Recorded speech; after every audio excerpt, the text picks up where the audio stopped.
Right before we closed today, there was this couple who wanted to do an activation on two iPhone 14 Pro Maxes through Verizon. I activate the first phone just fine, turn it on, select the language, select the region, and when I get to the eSIM activation screen, it tells me that it fails.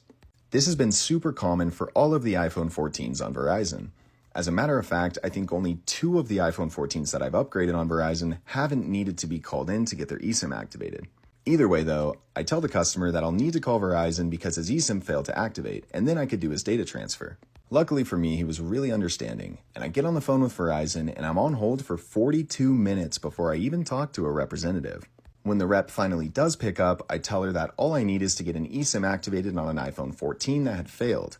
She was really helpful and got the eSIM back on in under 5 minutes, so I turn the phone on again, and when I get to the activation screen, the eSIM tells me that it fails again, but this time it's because it says the phone needs to update to the latest iOS.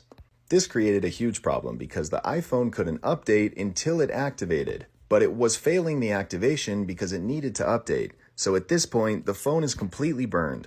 I walk over to my customer and I explain to him that the phone just had a critical error and that I'd need to return and exchange it for a new one free of charge. He was really understanding about the situation, so I grabbed the second phone, went through the activation on my computer, turned it on, and when I got to the eSIM activation screen, it failed again. I call Verizon back and I'm on hold for 39 minutes this time before someone finally picks up and helps me with the eSIM activation.